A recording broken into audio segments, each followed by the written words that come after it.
Udah. Tapi dengan dilahirkan dari roh udah belum? Nah itu masalahnya. Waktu Roh Kudus merubah kita, bentuk kita, makanya kita harus dilahirkan kembali. Tapi waktu masih hidup, waktu kita masih hidup, bukan nanti setelah mati. Sekarang nih masih hidup.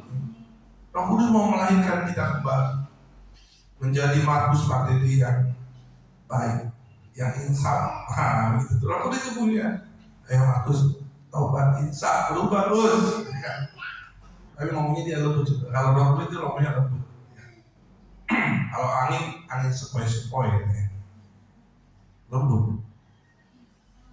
Ya. Kalau dia keras, udah lari. Saya ngomong sekali ya. Roh Kudus yang mau merubah kita, supaya kita tujuannya apa?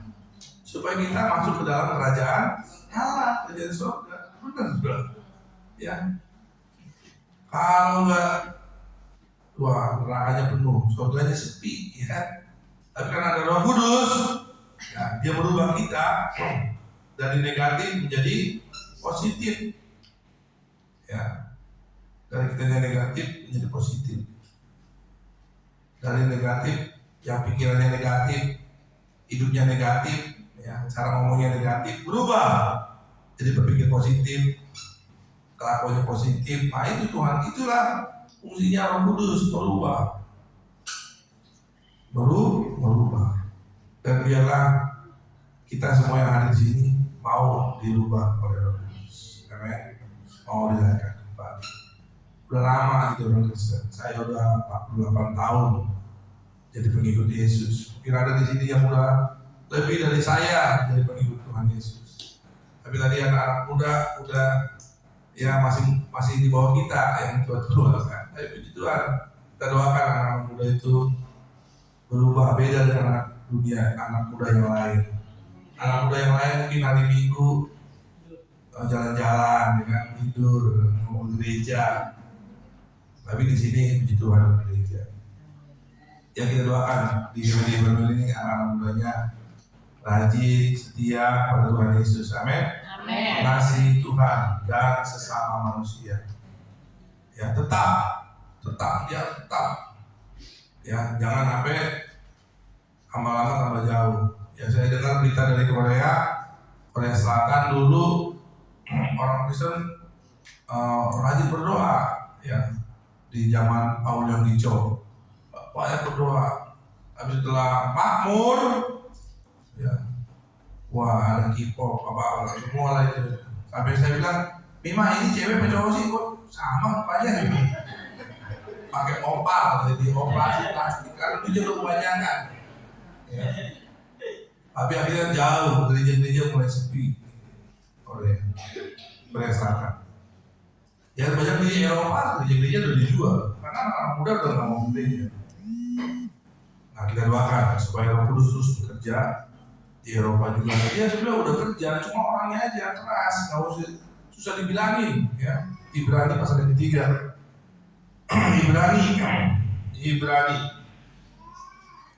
Ibrani pasal yang ketiga, ayatnya Ibrani 3 ya ayat yang ke-7. Saya baca lompat-lompat ya saudara-saudara ya.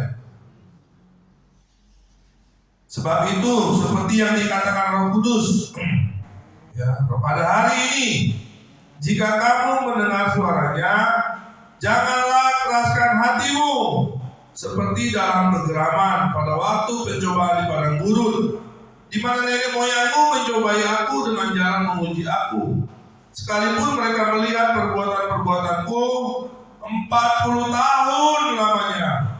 Itulah sebabnya aku murka kepada angkatan itu dan berkata, selalu mereka sesat hati dan mereka tidak mengenal jalanku, sehingga aku bersumpah dalam murkaku, mereka akan masuk ke tempat perhentianku. Ya, di ayat yang ke-7, sebab itu seperti yang dikatakan Roh Kudus, pada hari ini jika kamu mendengar suaranya. Kalau kita dengar firman Tuhan, jangan keraskan hati. Udah ada contohnya belum? Udah. Ada contohnya nenek moyang bangsa Yahudi ya. 40 tahun. 40 tahun. Saya 48. Dia 40 tahun dulu. Ngomongin firman. Tapi gak keras hatinya, gak mau berubah. Tuhan bilang ayat yang ke-11, sehingga aku bersumpah dalam murkaku mereka tak akan masuk ke tempat perjanjianku. Ya waktu itu mereka gak bisa masuk ke tanah perjanjian, Holy Land, tanah suci ya, yang sekarang Israel. Gak masuk. Keluar dari Mesir, mau menuju tanah perjanjian. Di Mesir diperbudak, nanti tanah perjanjian banyak susu, madu, anggur, semua subur. Keluar dari Mesir, sampai di perjalanan Mesirnya nggak keluar dari dia. Mesirnya nggak keluar. Gampang mengeluarkan orang Israel dari Mesir, tapi susah mengeluarkan Mesir dari orang Israel. Maksudnya sifat-sifatnya, cara penyembahannya, cara doanya gak mau dibentuk sama Roh Kudus, keras, susah dibilangin ya. Sampai Tuhan sendiri tulis 10 firman Tuhan. Tuhan yang tulis, Nabi Musa cuma 5 batu, tapi yang tulis Tuhan. Kita semua harus hafal ya. 1, 2,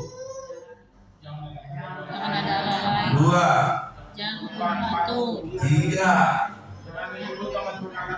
4, 5, 6, 7, 8, 9, 10. Iya. Itu sampai kekal, sampai kiamat itu nggak boleh dirubah, nggak boleh ditambah, nggak boleh dikurang.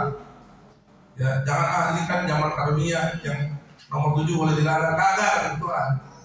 Nggak boleh dilarang. Tapi saudara mengeluarkan Mesir dari orang Israel susah.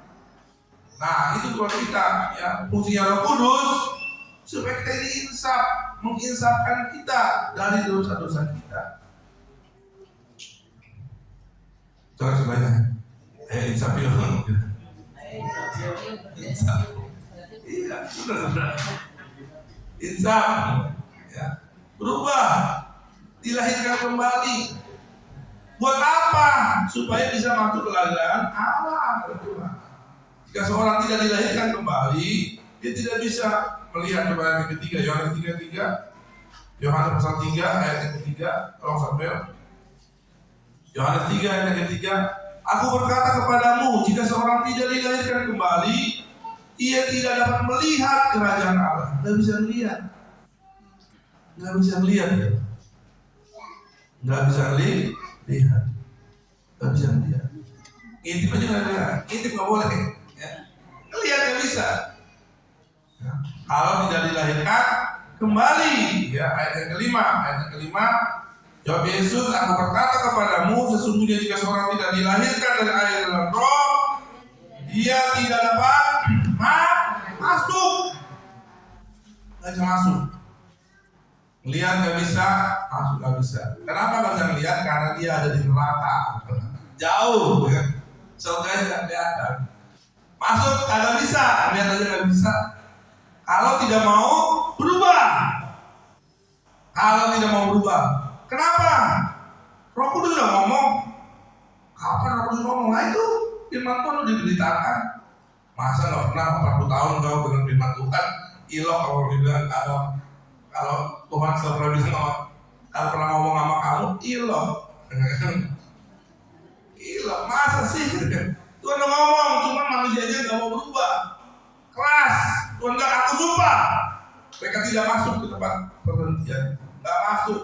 Yerusalem baru, ya surga, langit yang baru dan bumi yang baru. Kalau tidak mau berubah, kalau terus keras, saya pendeta, bapak saya pendeta, saya pelayan Tuhan, tapi nggak mau dirubah sama Tuhan. Tuhan aku bersumpah kau boleh masuk. Tuhan kan saya pendeta, ya pokoknya semua kalau mengeraskan hati tidak boleh tidak boleh masuk.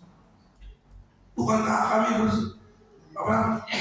bernubuat demi namamu, mengusir setan demi namamu, mengadakan mujizat demi namamu? Keras, kau sudah dibilangin.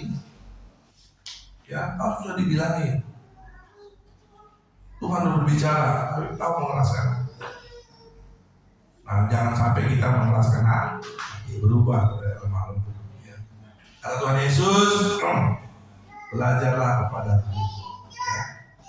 Matius 11:29. Matius 11 ayat 29.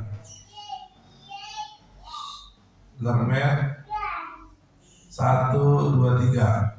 Pikulanku yang kupasang dan belajarlah padaku, karena aku lemah lembut dan rendah hati, dan jiwamu akan mendapat ketenangan.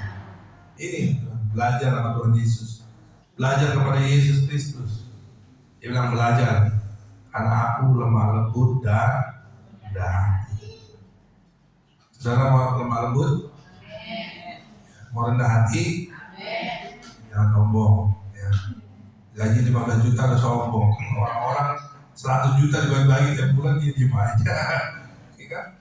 Jangan sombong. Ada orang kan, orang Kristen baru gaji 100 juta sebulan udah sombong. Ada orang 200 juta dibagi-bagi tiap bulan diem aja. Bagi-bagi gitu, bukan gajinya. Ya kan? Supaya kita jangan sombong. Ada kan orang yang bagi-bagi 200 juta? Ada kan? Tiap bulan dia bagi-bagi orang-orang, pendeta-pendeta bagi-bagi 200 juta. Makanya kita jangan sombong. Gaji saudara 5 juta, jangan sombong. Jangan ngomong Pak Pendeta, gaji saya 10 juta, sombong, itu harus dulu. Ya, itu kata Tuhan, benar. Ya, jangan sombong, rendah hati, lemah lembut dan rendah hati. Kenapa orang bisa sombong? Ya karena banyak duitnya, kaya, merasa kaya sih. Tapi belum kaya.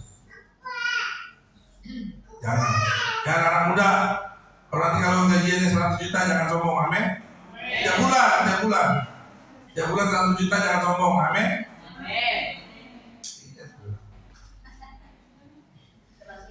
Tuhan kasih. Tapi bagaimana Tuhan kasih 100 juta tiap bulan?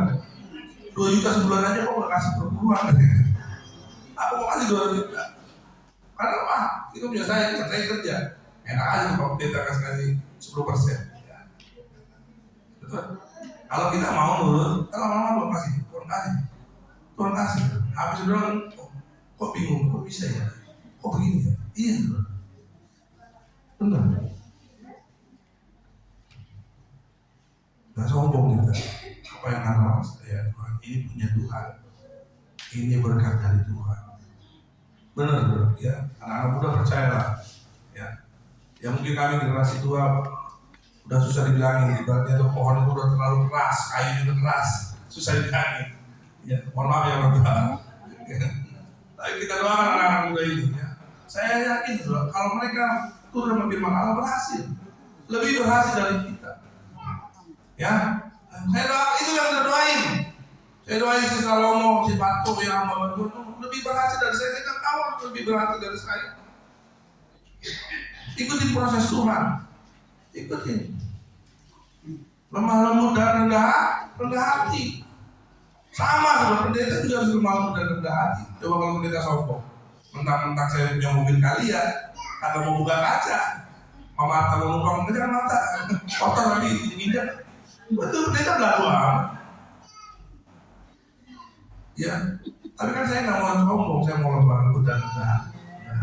Pada kayak numpang kalau orang sombong kan janganlah, mobil saya diinjak kotor kan. Ya, terus kalau nggak pernah buka kaca, kalau saya selalu buka kaca, dari sini sampai orang keluar pada kenal, RT, Pak Markus. Maksudnya kita harus rendah hati, jangan belagu, baru kalian, kan orang-orang punya apa, punya Fortuner, kalian pun kredit kan, orang-orang kontak. Jadi gak ada yang perlu disombongin dalam dunia ini. Roh Kudus fungsinya membuat kita lemah lembut dan rendah hati. Benar sebenarnya. Jangan ragu ya, yang punya motor PCX, Aerox, NMAX ya, motor-motor gede. tarik elor, tarik biar kolektor atau rasa. Kalau bisa buat bayar kreditan, tarik, ya kan? Jangan belagu punya motor-motor kaya, motor bagus, ya kan? Benar, iya saudara-saudara ya, jemaat Tuhan, jangan sombong. Ya kalau bawa motor arogan, lapor, gue mau lewat pinggir, jangan. Ntar 2 bulan, 3 bulan gak bakal bayar cicilan, tarik. Iya benar. Tuhan-Tuhan belajarlah padaku, aku lemah lembut. Jadi Roh Kudus itu membuat kita lemah lembut. Itu fungsinya Roh Kudus. Makanya kita minta, ya minta Roh Kudus. Lukas 11, Lukas pasal 11, Lukas pasal 11.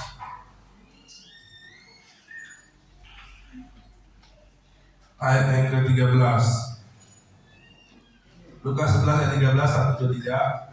Jadi jika kamu yang jahat tahu memberi pemberian yang baik kepada anak-anakmu, apalagi Bapamu yang di surga, Dia akan memberikan Roh Kudus kepada mereka yang meminta kepadanya. Jadi kita minta Roh Kudus supaya tinggal di hati kita. Amin. Supaya merubah saya, merubah kita, berubah. Ya. Tadinya nggak sayang sama istri, sekarang sayang sama istri. Tadinya ngelawan suami, sekarang nggak mau ngelawan suami. Hai istri, tunduk. Hai suami, sayangi istrimu seperti Tuhan mengasihi jemaat, rela mati, rela berkorban. Ya bapak-bapak, kasih istrimu seperti Kristus mengasihi jemaat. Demi kau dan si buah hati, aku rela berkorban. Gitu. Jangan terpaksa, jangan terpaksa. Ya. Saya rela berkorban, ya. Demi istri dan anak-anak saya. Begitu. Kan lagunya harus dirubah. Lagunya demi kau dan si buah. Terpaksa aku harus begini. Ya ampun, terpaksa dia. Berarti nggak ikhlas itu. Jangan kita para suami, ya para suami, para ayah, kita mengasihi istri dan anak-anak. Ya. Sayang sama istri dan anak-anak. Maaf ya, hewan aja kalau anaknya diganggu, dicatok di dalam. Dulu gimana? Gitu. Dulu waktu kecil saya pernah pegang anak anjing, begitu. Jangan kau ganggu anak saya sini. Dia nggak ngomong aja, langsung dicatok. Ya, ayo kita minta Roh Kudus supaya merubah kita. Ya, ibu minta Roh Kudus. Jangan lawan sama suami, ya. Tunduk istri, tunduklah kepada suamimu seperti kepada Tuhan. Tunduk sama laki, sama suami tunduk. Jangan lawan. Kalau ngelawan apa? Berantem dari rumah. Jangan, ya. Kita berubah, minta Roh Kudus supaya merubah kita, ya. Merubah saya, merubah saudara. Benar saudara, ini berubah lah saksinya kan? Dulu parah nggak Pak Pendeta? Parah lah.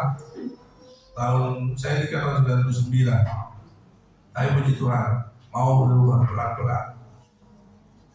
Kalau ngobrol sama ibu gubernur, Bapak tanya, lu Pak Pendeta murah hati atau pelit? Dia pelit, dulu pelit Pak.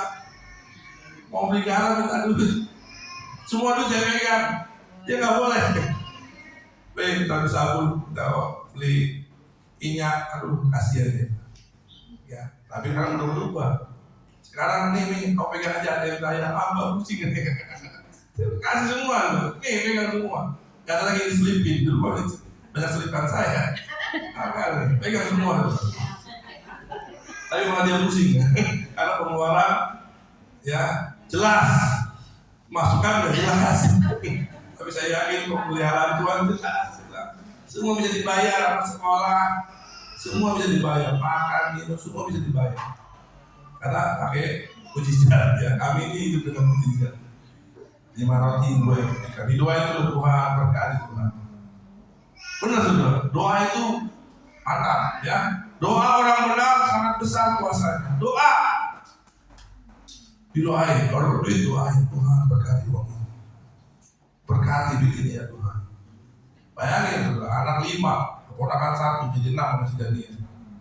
Suami istri 8 orang di rumah. Makan semua gemuk-gemuk dengan sehat-sehat. karena mujizat dari Tuhan. Doakan, berubah, Roh Kudus merubah kita, supaya kita mengucap syukur atas apa yang kita terima. Itu usia Roh Kudus. Kalau nggak ada Roh Kudus, bersungguh-sungguh, dapat duit sedikit, bersungguh-sungguh, gajimu cuma 2 juta, bersungguh-sungguh, akhirnya nggak diberkati Tuhan. 2 juta nggak diberkati Tuhan. Gaji 5 juta sebulan, marah-marah, diberkati nggak? Berkati. Kapan sebulan 10 juta? Enak amat tuh. Orang lain, laki-laki lain, kata ibu-ibu kan, lihat suami-suami lain, gajinya 20 juta, nggak diberkati. Jangan marah-marah. Kalau dikasih Tuhan segitu ya puji Tuhan, terima kasih Tuhan. Benar saudara. Ya, kalau kolekte ini 200 ribu, saya doain. Jadi mujizat kan? Coba kalau saya marah-marah, apa ini jemaat? Kasih 2.000. Apa ini jemaat? Kasih 200.000. Kalau saya marah-marah jadi berkat kan? Nggak jadi gitu Tuhan. Oke, mampus kau lah mengucap syukur. Saya stop berkat itu. Duitnya nggak bisa berubah. Akhirnya kami kelaparan kan? Susah saya. Sekarang saya nggak pernah susah. Benar saudara. Karena saya doa. Karena doa orang benar, bila dengan yakin didoakan sangat besar kuasanya. Yakobus pasal 5. Coba lihat. Ini nggak apa-apa sedikit panjang supaya pengalaman saya bagi buat saudara ya.